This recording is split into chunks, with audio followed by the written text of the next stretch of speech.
tell you guys I finished Death Note. Oh, didn't know that. You did finish Death Note? Yeah, what was that, last week? How'd you like it? I liked, Well, let's do part 1 and part 2. Yeah. Strong opinions about. Right, well, part 1. You even mentioned that, just that is my opinion. Part 1 was great. Masterpiece. Mm. Part 2 was just, I'm here watching it. This is content. Yeah, cause the thing is, it's like, I really liked the Nier and I really liked the Mellow. Mm. But just at that point, Light was just fucking Kami, so it was just like, That's the thing about the show I didn't like was the whole, and it was the stuff we used to hate. This is the reason I didn't watch it for so long, was the whole omniscient. Nothing ever doesn't go my way. Yeah, the omniscient intellect was just annoying. it was too much, bro. Yeah. And I feel like it got worse in the second half, and that's why I zoned out for like a lot of the second half. Yeah. No, I can see that, because I pretty much zoned out after L died. Because like the whole how he killed L was just complete and utter bullshit anyway. I thought it was pretty dumb that L could tell everyone at every step, this is the killer. Mm-hmm. This is the killer. Mm-hmm. This is the killer. Mm-hmm. Those are the killers, and you have the first killer gets caught. Second killer gets caught. But the third killer, he pointed out Light. Everyone was like, "Oh no, it can't possibly be him. All right, we can't believe you, Mr. Genius. Oh, you've got to be wrong." And then years later, you go like, "Oh, wait a minute. Yeah, he was right. Oh, wow, we really should have listened to the person that we acknowledge is the greatest detective to have ever lived. The person who literally flew from overseas and paid him an obscene amount of money to do this? Wow, I wish we had listened to him when he said what it happened. That's the thing. And that suspicion never went away. It's like, I feel like every episode was like, Light's probably the guy. And it's like every episode, and Light did some bullshit to... And the stuff he was doing, I was like, bro, that's sus as fuck. Like, no one... Yeah, once like Visa showed up, it was like, yeah, y'all might as well just arrest him. I mean, they did arrest him eventually. Yeah, well, the main bullshit really, and the only reason the plot even worked was because they kept introducing like new shit to the Death Note, like new rules and expansions and shit to it. Like, oh, your memory gets erased if this happens, and like, yeah, we didn't know that ahead of time, so we couldn't like, predict anything. Yeah, I like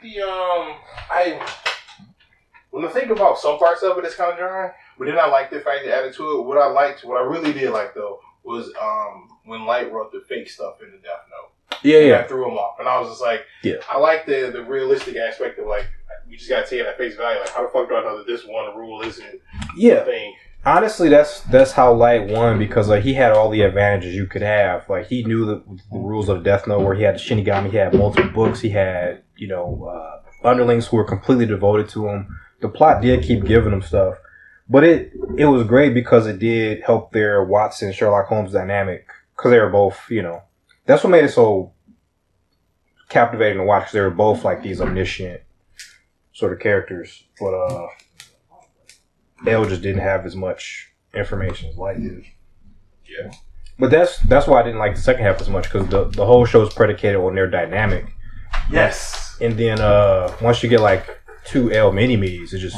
and they weren't necessarily bad characters. I liked Nier less than I liked L, because Nier was just a photocopy of L. So like, if y'all gonna kill him off, just...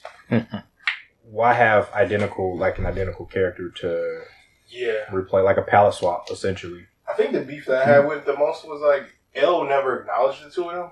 If L would acknowledged them and like treated them, because at that point he wasn't playing cat and mouse. He was just like, we're playing dog and ant at this point. And it's like, that's what kind of made it kind of dumb, because it was just like, the whole point was like they were equals. And it's like, I get it, you wanted to make 2 people be greater than the sum of what L was. And I'm like, perfect. But I'm like, then make Light go like, what the fuck? Why are these 2 people able to outdo it? And it's like they tried to do that, like with like Mello killing himself and like doing all that extra shit to get the information to Nier. But it's like, you needed to do that because you had nothing else for Mello to do. Yeah, it got, and that's why I did super contrived at the end. That's why I didn't like it, because I'm weirdly anti-weeb in some cases. Like a lot of the anime storytelling devices, I don't like because I just don't like it. It's just a personal preference. And then when it became like the tropes, when it became kind of like power friendshipy, and they started doing this stuff where like they were his like successors and all this stuff, and they were like just kids from the orphanage. It's just too much for me. Like I like the initial premise of the Sherlock Holmes Watson, you know, sort of thing. And then they set it up to make it seem like he was Sherlock training the next Sherlock and Watson. Yeah. And it wasn't like that. It was like, oh no, he's our Oni-chan and we're trying to be just like him. Yeah. Daisuke desu. Yeah. So I mean, I get that. But all those things off the table, like it was the second half was still pretty solid. It just wasn't to my, you know. Yeah, overall, no, I get that. That's how I feel too. I love the ending though. Like, yeah. That was great. That made it all worth it in my eyes, to be honest. Jumping? Well, I mean, fuck her. But I mean, Light, doof. Yeah. He got that fucking doof. What's she jumping? Like extra content? Poetic. Oh yeah, she jumped. Yeah, I didn't see that in the anime. She unlocked herself. Yeah. It's in the last episode. It's in the end credits. Oh, I didn't watch the credit. Okay. Yeah. Oh yeah, you don't know that modern anime. Watch the credits. Gotcha. They did the modern. They do the whole Marvel thing. Gotcha. I heard it was different in the manga. Like Light, they kind of like glorified it in the anime, but in the manga he literally just died in a warehouse. He didn't get to run away or anything. He just died, pathetic, screaming for his life. But the anime made him like beautiful and put like heavenly rays on him. So the anime, what it did was I watched the deep dive of the anime. They were talking about they had him down the steps. But if you look at how he died, he was neither on the bottom of the steps or the top of the steps because his souls would go to purgatory. So they wanted to. I guess the author originally wanted to do something like that, but he just didn't have the insight to do it. So they did it for him. Gotcha. I still like to die in a puddle of shit. I do too. It's a piece of shit. The funniest part would do was talking shit like, they don't know the Light's already here, but he's about to get murked. Oh, he's about to murk everybody. Oh, the guy outside the door. His best friend. Best line ever in anime. Matsuda, you idiot! Boom! Shot his ass again. Done and dusted. We were so happy when that happened. Oh man, we went to school and we were just talking shit all about him. Like, suck a bullet, you piece of shit. Yeah, started off kind of liking him, and then he's killing everybody. I don't know when I started actually hating Light altogether. Around the potato chip. I was pretty early. Oh, because he was like just Well, one, he was like I hate him because he's the worst type of character anyway. Like I'm gonna leave his asshole type. But I guess it's got to be when. It was when he got the Death Note back. That's when I hated him. Because I was just like, bro, there's no way you could have planned like that. And then it got solidified when What's His Nuts killed L. Because I still don't get. I still hate that little arc with him, Misa, the Shinigami being in love with Misa. Oh, yeah. I mean, it was very important to the story, and it makes... Yeah. And they set you up with that really, really early. Yeah. But it's like, bro, the only reason L died... Because of Misa. And it didn't even do anything, though. That's the thing. It's like... And the killing part to me, though, is like... The only reason it's acceptable, I guess, is because Light told him the plan. It was like, yeah, pretty much, you're cuck, and I'm cucking you, and this is how this is going to be. And you're going to do this because... I know you are because you're a cuck. And he did it. And I was just like, damn. You let him punk you like that. Misa was fair only in that she completely fucked everything up for everybody. Yeah, she was the worst type of wild card. Yeah. And they only introduced that to be a wild card because like the plot was on everybody knows what's happening. Yeah. They're both at the top of their game, so I guess they needed to throw a wrench in there to mix it up a little bit. And I think that's just Japanese culture though. Because I think it would have been a better way to throw a wrench instead of just like fangirl. Yeah, it's I think another reason they did it is probably just because she's a girl and of itself. Didn't need a female character in it because it was zero. He was zero at that point. He had like one girlfriend, but like it wasn't like a big plot point. Yeah, but whatchamacallit was a good plot point though. The other chick, the one that he like sent to kill herself, and they just never heard from her. Oh, that was a chick. That same chick. She was like a nothing character at first, but then later they brought her back. Favorite episode. That was my favorite episode. That one. That really made me hate him. The one where they're in the hotel room? No, the one where they're on the bus. Oh, that one with Ray Pember. Ray Pember? That was the FBI agent who was investigating him. Oh. That was the guy he killed on the bus. Oh. Yeah. Well, he didn't kill him on the bus, but he was the FBI agent who was handling the situation. And he saw Light's face, so Light wanted him dead. So he killed him after he got off the subway. Yeah, he was the guy. He walked up the subway. Yeah. Okay. Yep. But he killed some. Why did he have it? It was a whole situation where he had a guy come in and hold the bus up, and then have him killed. It was to get the FBI agent's name. All that was to get his name. I'm thinking about a woman. He was talking to a woman while he was on a bus, and she gave him a fake name, and he tried to kill her right there, but it didn't work. Oh, that was Ray Pember's wife. That was a couple episodes later after he died. All right, that was my favorite episode. Yeah, when the episode was just all tension and talking. Yep, and I was walking. Yeah. Oh yeah, and she walked. Yeah, she walked. And that was another like miraculous moment for him because she everything was pointing to her not giving up her name, and then miraculously at the end, and see that's the thing because it's like because he got that one from the pretty boy aspect of it because he just turned up the charm at the end, and I was just like, it was literally so the way it worked was like she was suspicious the whole time, and then at the very end. So he said something like just let her defense down. Yeah, he just convinced her that he was he worked for the team, but he already had convinced her of that, but then she was still like, I don't know. And then at the very end of it, I don't even know what he said, but it didn't make sense for her to just let her guard down at that moment. Yeah, that but again, that's the second half, of course. Well, it gets always just a little. It's like what is going on here?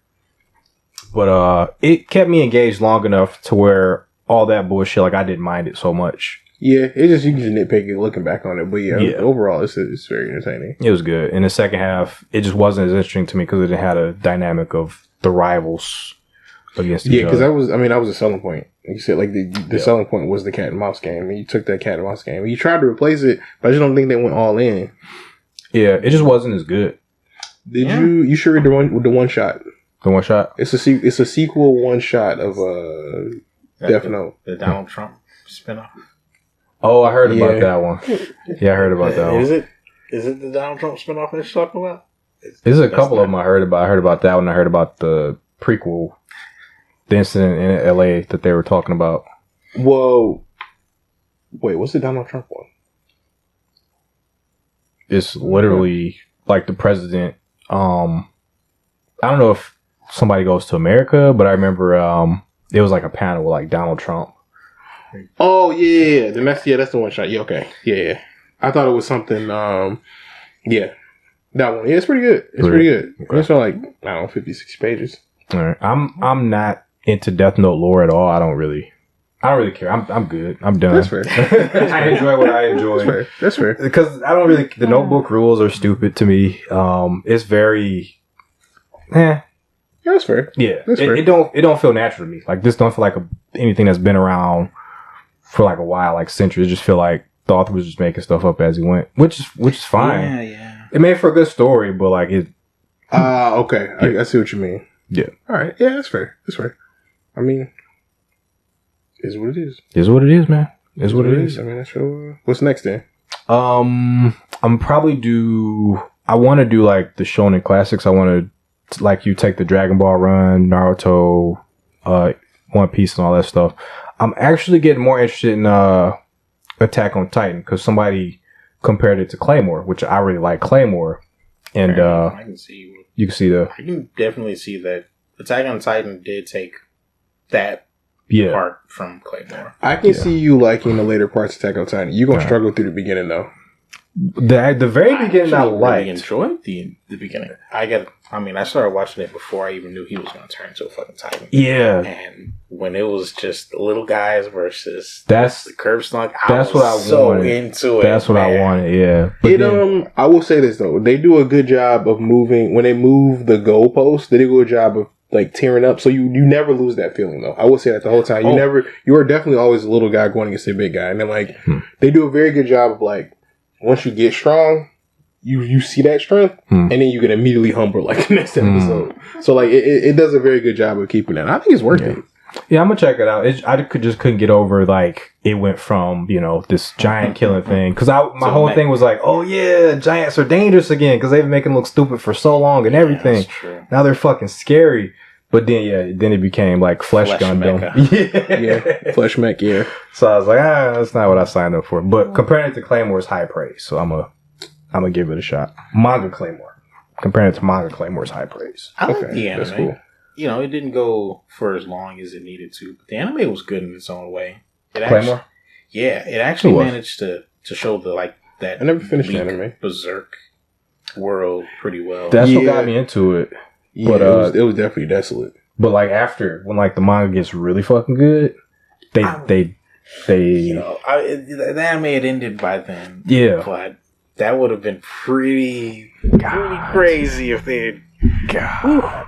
Claymore is pretty ripe for a remake. Yeah, it is. It's at that perfect time because it was at that tail end of like if we don't have enough, we'll just end it, or if we have enough and we don't really like what the manga's going, we just end it instead of just like waiting for a season 2. I wish they waited because it gets really good. Even the manga though, it took the manga a long time though. It took it a while. That's true. It did take a long ass time. It's pretty for a remake, man. But even the manga almost feels abrupt. I mean, it wraps up everything, but like there's just so much more ground that could be covered in the manga. I'm a little bit upset that it hasn't been revisited yet. Fair enough. They're going off of their granddaddy, their inspiration. Yeah. They were very. So Claymore towards the end, it has a big Dark Continent moment. Where there's more, and it's very tantalizing, and everything almost feels like it's setting up more, but you don't get more. You said we need a Shippuden? We need a Claymore Shippuden? For the characters, maybe not, but for the world, I think so. Because the world is interesting. Oh, man, okay, fair enough. Like the characters, yeah. But you know what? Those are almost my favorite type of endings. The endings where like the characters get their ending, but the world is still kind of because it feels organic. Like these characters are done, but it's like because I like the idea of sequels where it's like you can mention the main character cast, but you can do like something else completely within the world and like see like the ramifications of maybe what your heroes or the villains did throughout. I'd rather it be like that. Like if I ever did like a manga style thing and then wanted to do a sequel, I would rather do it like that. Like maybe you see the original cast or something, but like just do something else with it. I'm a firm believer of that, but I'm also a firm believer of because I'm in I mentioned to you guys like I talk to like Dragon Ball fans and shit like that. And their whole thing, like with characters, older characters, like they had their arc, they're done. But I'm like, okay, that was one arc of their life, but like you don't think there's other problems that can crop up and other stuff for them to deal with, and like you just throw a character away because they had one arc, one satisfying arc, and that's just it. Like, no, that's why like I'm gonna go back to my boy Oda. He redefined that because every character has multiple arcs. Like even their tertiary characters come back and it's later. And in fact, like generational, because like the whole thing in One Piece is like generation. So like you see when you see the old heads, like when they do stuff, they always like, oh, when I was younger, I was 10 times stronger or whatever. And then like they would show flashbacks of showing them doing that crazy shit. So you see like the generational power and like what these characters can do. And it's like, why throw a good character? Yeah. It's like, what is an arc anyway? An arc is a change in a character, over time. We change all the fucking time. So why would, one arc's done, why would a character just not continue? Why would they be useless after their arc's done? Why would we want to move on from them if more can be squeezed from them? More can be. Why not just see the continual growth? I mean, and it's weird for shit like Dragon Ball too, because the whole point of Dragon Ball is the fact that like your strength is limitless. Yeah. But then they go back to like Only for two people. Yeah, and it's that, and it's also the fact that really, when you really break it down, like the humans, for instance, we don't know shit about the humans. Like, we don't know where they came from. We learn years and years later from like a guidebook that like Tien might be an alien. You know, I mean, that's an easy story arc though. Like, find a planet where Tien fucking came from. Yeah, we don't know shit about their parents. We don't know shit about or Chaozu. What the fuck's Chaozu? Where's Krillin's parents? Where's Yamcha's parents? Where are they actually from? We don't know shit about these characters. So you're telling me like their arc's done? Like there's nothing more to be done with these characters? Like just completely Jesus. Because because watching Dragon Ball, I think the only backstory from Krillin is he came from the Shaolin Monk Temple that was around the corner. That's all you know. Yeah. Yamcha's a bandit. Tien's an assassin. There you go. I mean, it's RPG, Rose. You covered all your bases. Yeah, that's it. So I'm just like, Dragon Ball has kind of made me vehemently against, like, you know, it's made me overcorrect the whole idea of like a character's arc, because like arcs are fine and dandy. They're you should have a good character arc, but like, why throw a character away? Why throw a good character away? Now I'm going to ask you, how do you feel about flat character arcs? I wasn't much into them until I saw a breakdown of Goku. Then I was like, interesting. That's interesting, because Goku, he makes changes, right? But it's never like this huge, sweeping character change. It's like minor adjustments to make him like a little bit better arc to arc. I actually like that. Actually, he's kind of like a constant the whole way through, and he brings these changes to like all these other characters. Which, for me and Z, the other characters were like the more interesting thing, because they did all the, you know. Yeah, when we saying Z, the other characters are more interesting. Yeah, Z. Like think about like the Saiyan Saga, where like on Namek, where like all these other characters, they could die, they could lose. Yeah, it's that feeling of vulnerability you can feel with it. Yeah, and they were having like these like really powerful arcs, like, you know, Piccolo and Namek, seeing his people get murdered and all this stuff. Gohan, you know, being abused and getting. I think Vegeta is what sent it home the most. Vegeta is the only one that actually changed. Vegeta had an arc. Everyone else's arc ended in Dragon Ball. Except Piccolo. Yeah, Piccolo's about about up there with Vegeta.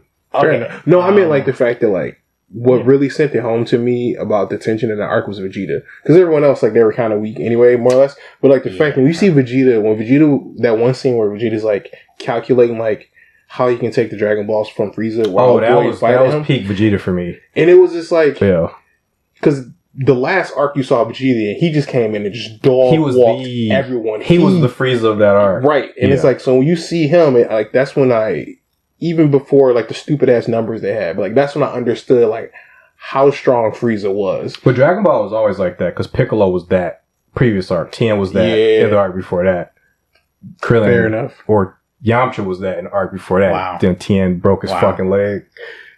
Yeah, fair enough. But the Vegeta one really got me, because like even watching Dragon Ball now, like Krillin and Tien, I didn't meet Tien yet, but Krillin and Yamcha never really felt like villains. They felt like Saturday morning cartoon villains. Like, you punch them and you'll see them next week and it's cool or whatever. But like, because even Raditz, to me, Raditz was like a villain, like evil for the sake of evil. He was just like whatever. But Vegeta to me was the first villain in Dragon Ball. Like, obviously I haven't finished all the Dragon Ball itself yet. Yeah. But in Dragon Ball Z, he was the first one that was like a fucking villain. And like to see him just be like, fuck.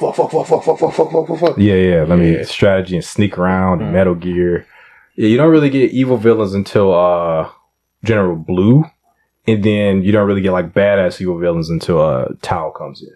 I'm at he's beaten. He just beat Terminator. Oh, he just beat Terminator. Okay, yeah, so you close. Called him, but he's the Terminator. Blatantly Terminator. He's a giant machine robot, and he just like, I'm going to kill you, and I'm like, yes, General Metallo, I think he was. Metallo. Yeah. No, Tao's coming in soon, and Tao. Man. I've seen clips of Tao. I like Tao a lot. Tao was the end of an era. That was like wasn't that like the last human technical master? Basically, Tien afterwards, because Tien is his apprentice, right? Yeah, overtakes the master. Yep. I guess after Tao will be Tien, and after that, Technique will cease winning. Technique's done. Then it becomes power. Yeah, once King Piccolo does like the first key blast and wipes out a city, it never backtracks from that. I mean, I will say they do give the clever shout outs in Dragon Ball Z when Tien has to come in and job something and just you pulls out some Dragon Ball technique. Fuck it.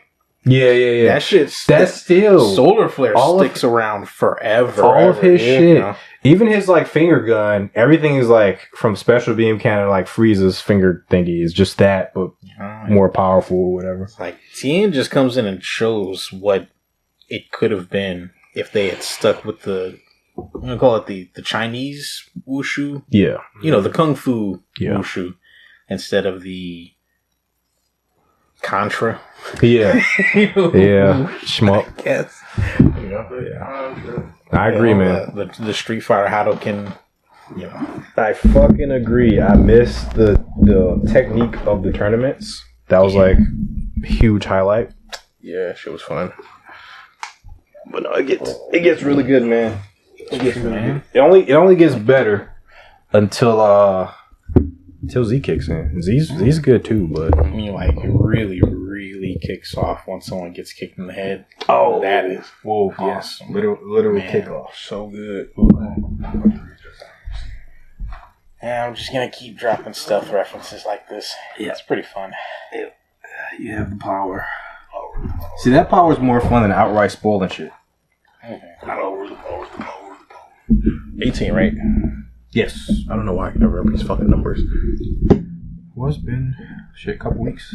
Yeah. 2 weeks, huh? Yeah, 3. Yeah. We didn't record last week. Maybe 3 weeks. Holy shit. Yeah. All right. Yeah, I mean, yeah, that makes sense. Because we had to do 3 episodes today. We got to crank these motherfuckers out. Today. All right.